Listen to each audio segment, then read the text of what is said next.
Hello, and welcome to Crosstalk, Following Jesus Together. I'm your host, Dave Sherrill, and my co-host is here.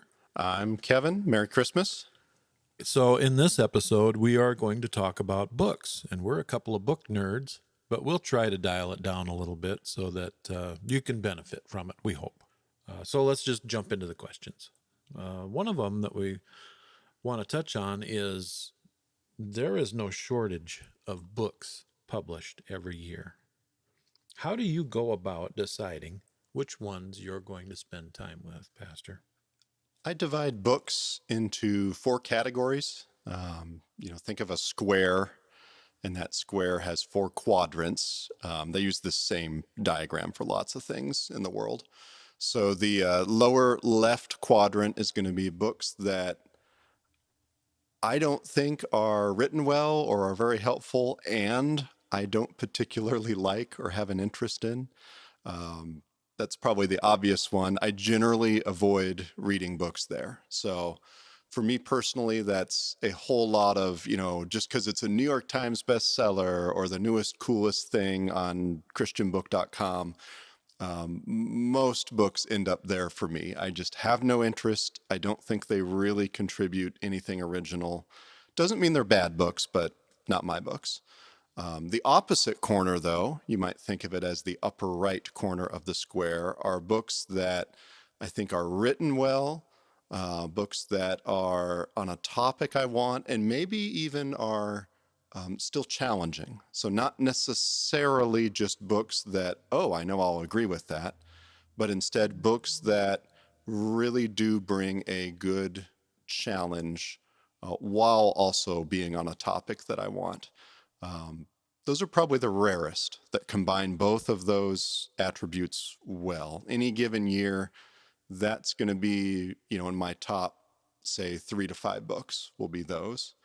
And then what you're left with then is kind of the other two squares in the middle, books that either are on a topic that I know I'll really like, but if I'm honest, I probably already agree with them. It's really not necessarily worth my time or money to read them. But hey, sometimes you got to read a book that you're not going to wrestle with. You just know it's going to be good. It's encouraging. And then the other category would be books that I don't necessarily choose, but I think they're helpful. I would say right now in my doctoral work, I've just finished one class, and none of the assigned books were books I would have chosen on my own at all. They're actually books I would have probably avoided. I will say, though, that reading through them, having to work through them, having to interact with them, either by writing papers or in a classroom setting and be constructive even when I disagree, that was one of the most helpful exercises possible. So there is value to kind of those top three categories. What I would say is I aim towards that upper right quadrant, that helpful and challenging category. That's where I try to do the bulk of my reading. And then I try to avoid things in the lower left category. Not interested, don't think it really contributes much. And between those two, that narrows the field down quite a bit, at least. Yeah, I'm not exactly sure how I pick my books. Seems like a lot of them are the ones that are on sale. Actually, I find authors whom I enjoy a lot of times through listening to a conference address, things like that. And I find a book of theirs that I really benefit from reading. And then I'll kind of jump in their wagon for a while and get some more. And the one that just arrived today, The Trinity in the Bible by Scott Swain, is an example of that. I really enjoyed his his shorter treatment on the Trinity, very helpful. And this is the similar topic. He's working through the exegetical impact that the Trinity has on the way we read Scripture. And I haven't even cracked it open, so we'll see how it goes. I've seen good reviews of it, but you never see bad reviews of a newly published book, so that's to be expected. I know there are books without end that are published, I have no desire to read all of them. Many years ago, I might have tried. I don't do that anymore. So I try to find things that I believe will benefit me or challenge me. I'm a little more open to reading stuff outside of my normal wheelhouse that I go to, just to be stimulated in thinking through how did they arrive at this? What would I reason with to respond to them if it needed a response? But it's a very I have a very eclectic choice process. There's no science to it. So when you get to the point where you are ready to read, do you read with a notepad? Do you read in detail? Do you read all the footnotes? Do you just skim through it? How do you generally approach reading? Good question. It depends what kind of book it is. So I read a lot of fiction personally, which I know some Christians that's anathema to them. I would argue otherwise. If it's fiction, so if it's something I'm reading just to enjoy, either um, hey, you're Christian, so you're supposed to read Lord of the Rings. No, Lord of the Rings is a hard read, by the way, in my opinion, but it's a great book. For that sort of thing, I just read it. For me, I do most of that kind of reading at night, the hour before I go to bed. That's my, people talk about, turning off screens, trying to have some good, I think they call it these days, good sleep hygiene. That's how I do it, is the hour before bed, just reading a book. On that same note, I try to read, especially now that my kids are a little older, books that they're interested in. I want to be able to speak with my kids about what they're reading. And sometimes that's been really great. Other times it's actually been great from a parenting standpoint of, yeah, I don't think I'm going to pass this one on to my kids, even though it's really popular, right? It helps me filter. So that's that aspect of it. But what about ministry books, or I'd say for some of you out there, maybe professional technical books, things you need to be reading? What I have started to do just this year is I will read with a pencil. Um, I suppose you could read with a pen, but for me, it has to be a pencil. I don't know. I'm weird like that. And I will literally just write in the book. I will underline. I'll make exclamation marks. I'll argue with the author. No, you didn't support this. Where's the Bible verse? You'll see that. And if it's a book I'm struggling with, you'll see those notes all over it. Because a book, if you think about it, is actually a conversation. And so my goal is not just to read it and think what the author thinks. My goal is to interact with what the author thinks. That's how I see books. So read with pencil in hand. I generally don't take notes outside of a book. I find that it's hard to reference them. Um, I suppose that's probably because I read paper. If you're doing a Kindle or something, I know you can annotate very easily. So that might be an option for you. I do try to read books straight through. Usually, just because I'm built this way, I read a chapter a day. So right now, I'm reading a kind of an older book actually on pastoral leadership for a class, and I literally just every day I'm in the office, I read a chapter. And if I happen to miss a day, things get busy, I don't beat myself up over it. Great, I'll pick it up the next day. And that way, I slowly plod through a lot of books just by making that a discipline. That sounds like you're going to make a lot of ground in your reading, though, across a year using that kind of a schedule. So, how many books did you read this year? So as of the start of December, I read 106 books, which is not, well, I don't think it's normal. I only started tracking them this past year. I get the feeling, just thinking through previous years, that I probably don't read normally quite that many. That said, uh, one of the points I would make is that still doesn't mean I'm a fast reader. And those of you that have heard me at church, I keep telling folks I'm not a fast reader. Instead, what it means is I spend a lot of time reading. So that's not only, in the office, but it's also at home. It's not only that hour before I go to bed, but it's on weekends. It's, a Saturday afternoon. I may be reading a book that would be helpful for pastoral ministry or for the church. Or so a lot of time, but time well spent. I should say, of those 106, only about half of them are related to the church. So it's a lot of fiction, or I read also a lot of books about, outdoor skills and biographies and things like that. So it's not just going through massive tomes in a library. Maybe a little of encouragement for some of you out there. Just thinking back, I don't believe I've read any book this year that was any longer than 500 pages. Um, if you looked at the average, I'm going to guess they're probably around 200 pages. I don't gravitate towards those super long, 1,200 page, whatever. Some people do. And if that's you, that's great. For me, I generally think most authors are better when they're more concise. Have you ever had a time where you have reread a book? Yes. Of the books over this last year, 23 of those were rereads. And my goal for the next year is to double that, at least by percentage wise. Um, the reason why, which actually brings together maybe a few of the questions we've been talking about, there's always going to be more books.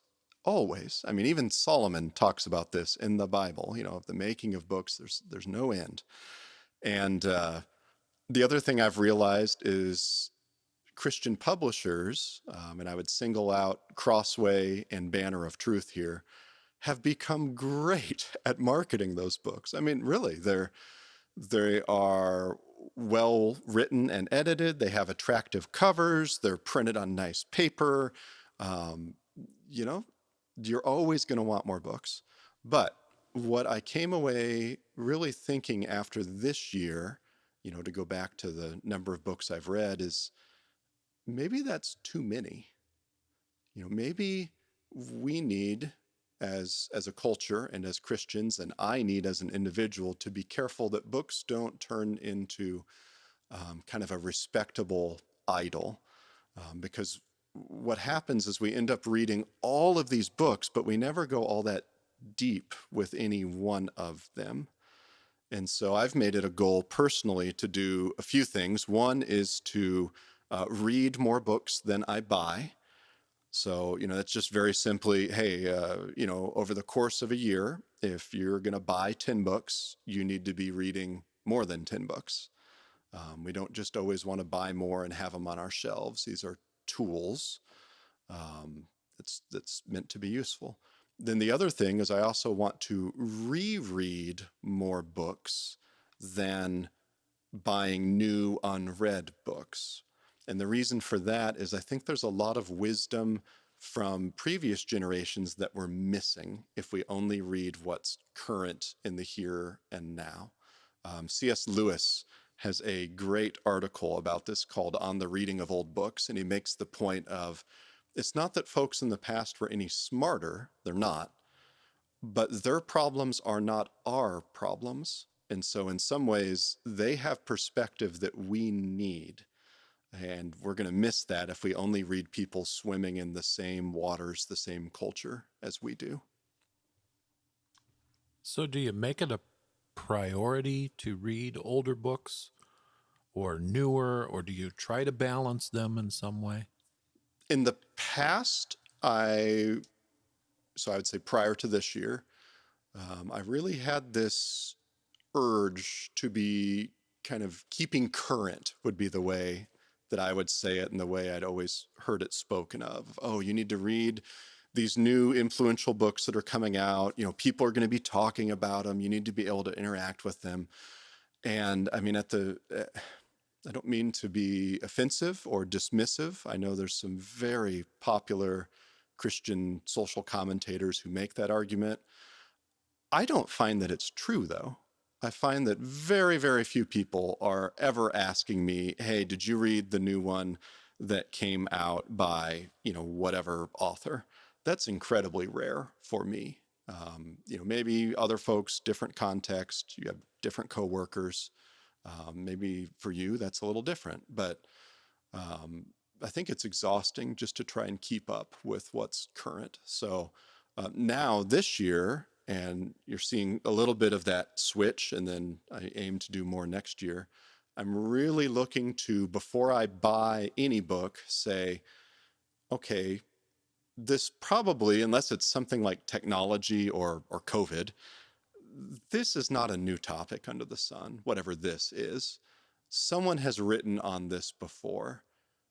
Who is it?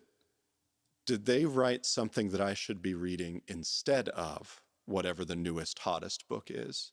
And if so, I need to read that older book. And then, great, after I read that, maybe that really kind of lights a fire. And wonderful. Go to Crossway, give them their money. You can feel good about it. Get the new book, interact with that.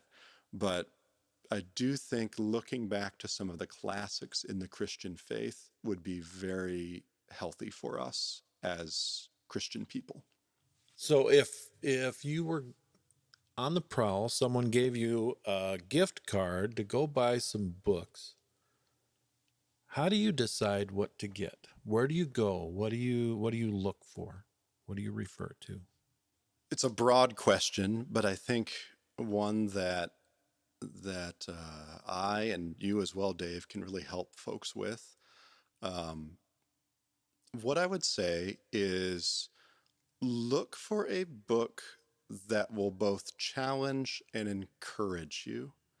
Okay, but how do you do that?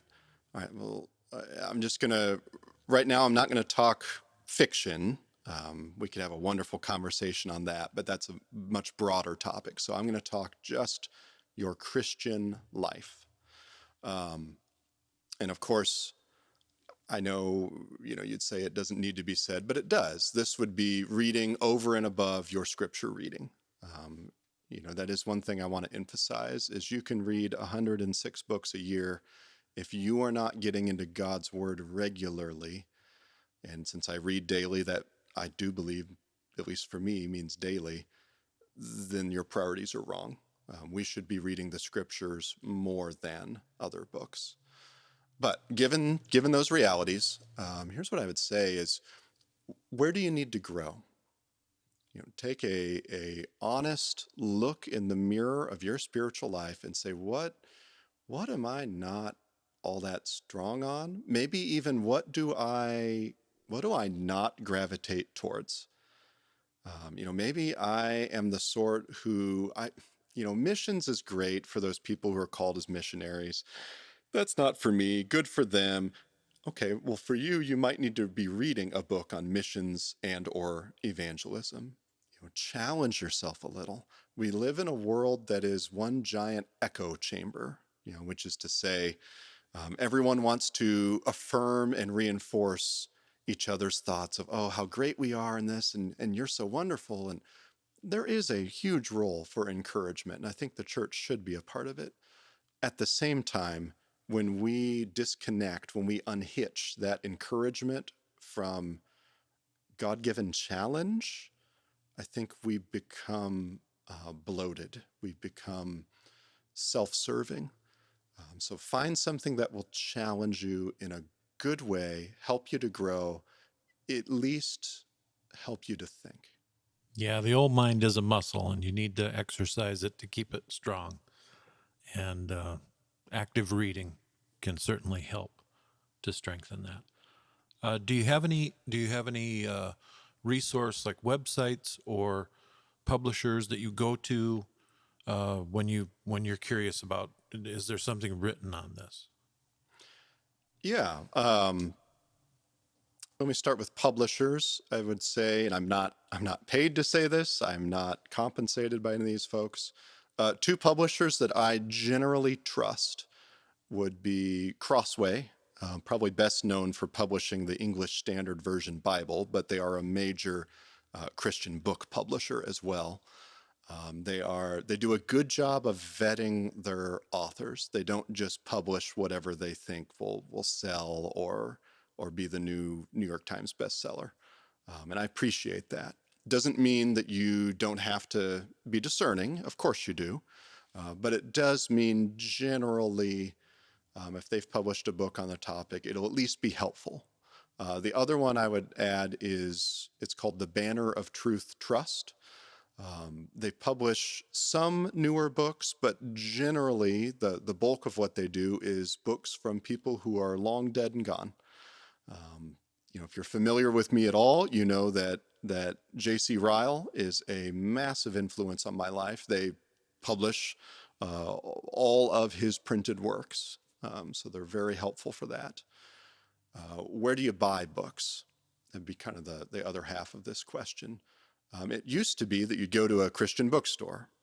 Then it morphed into, well, Barnes and Noble or Amazon or um, I try to actually avoid Amazon, not for political reasons or anything like that, but because I see spending my money as a way that can help support publishing as well. And so what I try to do is go direct to the publisher when possible. And both Crossway and Banner of Truth have good websites. This is not the 1990s anymore where you have to order through a dealer. You can order straight from the publisher. Crossway especially offers pretty big discounts if you do that.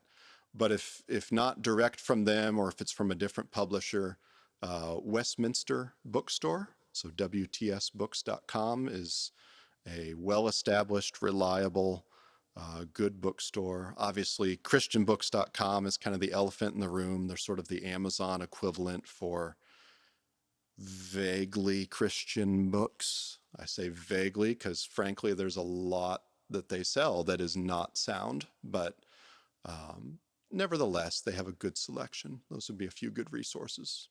I end up using Christian books a lot, christianbook.com.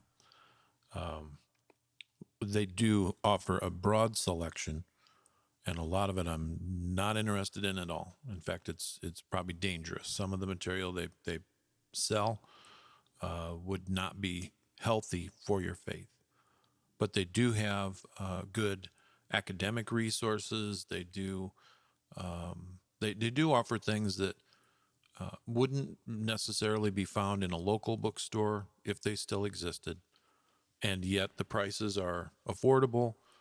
Shipping is not out of line. I know many people still rely on Amazon. They look at Amazon reviews to find out if a work is how it's been received. And the review system in ChristianBook.com really has never gained traction the way Amazon has. When there's a new book tour of a published work, one of the things they ask you to do as part of the book tour is please post your reviews on Amazon or Christian Book or some other Barnes and Noble, some other website. But almost always the ones that have the biggest impact are the ones on Amazon. Speaking of Amazon, do you buy digital books? Do you buy digital books in Amazon's ecosystem, or do you buy digital books in another platform? I suppose I'm a bit of a curmudgeon in that way, which is ironic because I really enjoy technology.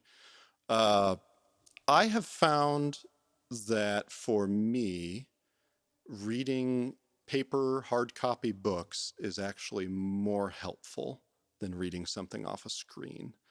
Now, I realize we could have a lot of footnotes and caveats to that. I don't own a Kindle.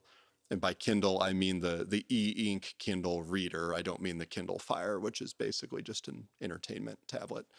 I'm told by friends who have those that might be a little different. But I use paper, and one reason I said is because I can write on it. Um, Connected with that, there are a number of studies that would make a pretty clear argument. There is something to be gained from reading paper. Same thing, any of you teachers know this, writing by hand. That's very different than typing. So I have found that paper is more helpful. It does cost more almost always. Though I would argue Amazon's discounts aren't what they used to be. Once you get outside of New York Times bestseller kinds of stuff, the Kindle version might be 10% off or 20% off. It's usually not going to be a massive discount. That said, Kindle's not the only option. Though I would say, obviously, if you're looking at an e-reader, Amazon dominates that ecosystem. Um, I think there's no question about that with sales, with the Kindle devices, that sort of thing. A lot of Christian publishers will offer ebooks now that are either Kindle compatible or just simply a PDF that you can download. That's something Crossway does, and read it on your computer, your phone, your tablet. Um, that's an option as well. For me, it really comes down to what's most helpful. Since I'm not trying to consume more books, but instead I'm trying to go deeper in them, I'm okay with the trade off of buying fewer paper books rather than having more digital books. I find that a helpful one for me. With that, I think I would also add there is Bible software out there. Logos is one of them. It's what I use. You can buy books in that. They're typically full price. The nice thing about them is you can annotate, search, integrate it with everything. Some of you, maybe that's something of interest to you. You can look at it, but I suspect that's going to be much more full-time Christian worker sort of folks. But it is an option that's out there. The actual software, the engine to run the books itself is actually free, but Amazon's probably an easier and more accessible bet for most folks. I do use a Kindle reader, and I do find deals, especially on new books. In general, I tend to use the e-reader for lighter reads or things that I will only reference rarely. They're not. It doesn't suit me well as a long-standing academic reference, like a commentary or things that I might want to read through extensively. It's more of a lighter read, a smaller treatment, and I'm able to find things for $1 or $2 or $3, just because of the feeds that I follow on Twitter and Facebook and things like that. It makes me aware of them, and it feels like I'm able to invest in a broad library without sinking in near the resources to have it. But there's the entire challenge of what is this really? Is it a library? Is it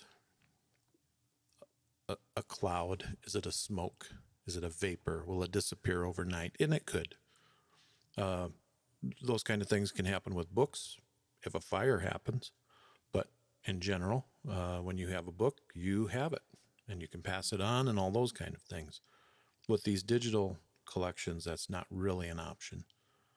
And I do echo what Pastor said. There are numerous studies that say engaging in the physical act of reading a physical book aids your retention. You're going to be able to. I'm a landmark reader. I remember things like what did the page look like? This was on the upper left or the lower right, or this was near this shaded area. And that's part of how I landmark my memory to try to find things when I need to go back to them. There are other tools other people have found successfully to use in extracting quotes from digital works like Kindle published books, but I'm not interested in developing those skills. So let's try to get this down to the conclusion. So let's talk about just one or two favorite authors. Who do you like? Who do you read? Yeah, two favorite authors. These have been long-standing favorites of mine.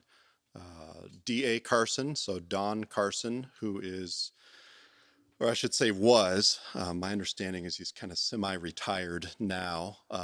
Long-standing New Testament professor at Trinity, which is the Evangelical Free Church seminary and college. Anything he's written is worth reading, though I will be honest, it is usually pretty dense. By that, I don't mean to scare anyone off. I do mean you're not gonna get much if you're hoping to just skim it on your 5-inch phone screen while you're waiting for the doctor. I mean, I don't. Maybe you're good at that, if so, praise God. But generally, I find I get the most from Carson if I will sit down, try to read a chapter at a time, and really think through what he's saying. So kind of it's a challenge, but it's worth it. And then J.C. Ryle would be the other one. I know I've mentioned him before. He's very readable, actually. He's got that wonderful British vocabulary. My wife jokes that she says that I'm picking up some of it now, even. That's just coming from reading him a lot. That's just how it is. But his works are very accessible. If you're looking for just a simple way to dip into Ryle, his Thoughts for Young Men is a well-regarded classic. He has a book called Holiness that's also really stood the test of time. And of course, you can go from there. He even has biographies of other Christians and things. So those two are well worth your time, no matter what they write on. I have a couple more recent ones that I've been focusing on lately. One is Fred Sanders. He's a Free Church educated theologian. He's actually a professor of theology in the Torrey Honors Institute at Biola. He writes about the Trinity frequently. And similarly, Matthew Barrett, who is an associate professor at Midwestern Baptist Theological Seminary, also is writing actively on the Trinity right now. The Trinity is a hot button topic in the evangelical theological publishing world. And I'm trying to stay abreast of what's going on there, because I think it is an important dialogue. Some of it is so incredibly far over my head or under the table or wherever. I don't know where it is. Some of it's very complicated. But these are authors who will stretch me, challenge my understanding, and in helpful ways many, many times. One old one there's an old author. I like Spurgeon. I won't talk about him. I find John Calvin to be extremely readable. The English translation that's popular right now has been the given academic standard that people have referred to for dozens of years, is very readable. You would never guess Calvin wrote so long ago with the way that he's been translated. It's amazing how thorough and reasonable his insights are across commentaries, individual treatments. I find him to be very readable. And there's 8 million others that I like to read as well. But those are some that I do enjoy. Do you have a favorite book you want to call out? If you don't, I do. D.A. Carson's A Call to Spiritual Reformation, which I think has been republished now as Praying with Paul. What he does is he just goes through the prayers of Paul in the Bible and analyzes them, saying, what are Paul's priorities? Shouldn't they be our priorities? It is a wonderful challenge. I've read through it several times now. I need to read through it several more. For the quote today, I'm going to take a small extract from Michael Kruger's book, Surviving Religion 101. This is a book he wrote, published recently. It's structured as letters of a father to his daughter who's away in college. So this is not Don Carson. This is not Fred Sanders. This isn't John Calvin. This is a president of a theological seminary whose daughter was going away to the same college that he went to when he was a young man. And he understands that there are challenges you run into. And Surviving Religion 101 is really a multi-chapter collection where Kruger explores the kind of challenges that a student in a college environment is going to run into, a Christian student. There's going to be opportunities to um, interact with your fellow students. There's going to be opportunities to disagree with your fellow students. And depending on the individual, the young person that's going away to college, it could be an incredibly shaking, world shaking experience because it broadens out your exposure to so many different ideas when maybe you didn't know there were that many. Here's just one. So these are the chapters are structured as letters, individual letters that he wrote to his daughter on specific topics. And this quote is taken out of the chapter.